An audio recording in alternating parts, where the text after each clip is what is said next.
Hello guys, आज मैले हजुरहरूलाई यस भिडियोमा चाहिँ केही समय अगाडि नेपाली स्मार्टफोन मार्केटमा रियलमीले चाहिँ नयाँ स्मार्टफोन लन्च गरेको छ, जुन चाहिँ Realme C20 रहेको छ। आज मैले हजुरहरूलाई यस भिडियोमा चाहिँ यस Realme C20 को फुल स्पेक्स के रहेको छ र यसको प्राइस कति रहेको छ भनेर हजुरहरूलाई बताउन गइरहेको छु। त्यसकारणले हजुरहरूले यस Realme C20 को बारेमा जान्न चाहदै हुनुहुन्छ भने हजुरहरूले यस भिडियोलाई चाहिँ अन्तिमसम्म हेरिदिनु होला। यदि हजुरहरूलाई यस भिडियो मन पर्यो भने यस भिडियोलाई लाइक गरिदिनु होला, साथीहरुमा शेयर गरिदिनु होला। टेक नेपाली युट्युब च्यानललाई सब्स्क्राइब गर्नुभएको छैन भने सब्स्क्राइब गरेर बेल आइकन दबाउन नबिर्सिनु होला।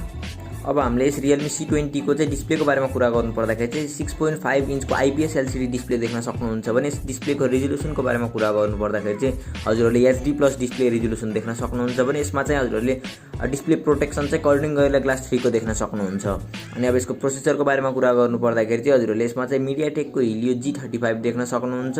अनि यसको RAM ROM को बारेमा कुरा गर्नु पर्दाखेरि चाहिँ हजुरहरूले यसमा चाहिँ 2GB RAM भेरिएन्ट पाउन सक्नुहुन्छ जुन चाहिँ LPDDR4X रहेको छ। अनि रोम भेरिएन्टको बारेमा कुरा गर्नुपर्दा चाहिँ हजुरहरूले 32GB वाला रोम भेरिएन्ट देख्न सक्नुहुन्छ। अब यस Realme C20 को चाहिँ क्यामेराको बारेमा कुरा गर्नुपर्दा चाहिँ हजुरहरूले पछाडिपट्टि साइडमा चाहिँ 8 मेगापिक्सलको प्राइमरी लेन्स देख्न सक्नुहुन्छ। अनि अगाडिपट्टि चाहिँ हजुरहरूले 5 मेगापिक्सलको फ्रन्ट क्यामेरा देख्न सक्नुहुन्छ। अनि यसको सफ्टवेयर र UI को बारेमा कुरा गर्नुपर्दाखेरि चाहिँ हजुरहरूले यसमा चाहिँ Realme UI 1.0 देख्न सक्नुहुन्छ भने एन्ड्रोइड भर्जन 10 देख्न सक्नुहुन्छ।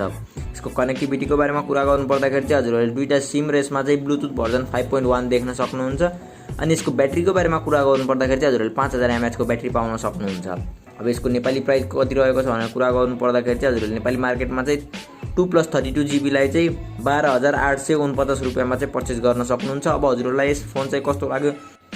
यदि हजुरहरूलाई यस भिडियो मन पर्यो भने यस भिडियोलाई लाइक गरिदिनु होला, साथीहरुमा शेयर गरिदिनु होला र टेक नेपाली युट्युब च्यानललाई सब्स्क्राइब गर्नुभएको छैन भने सब्स्क्राइब गरेर बेल आइकन दबाउन नबिर्सिनु होला।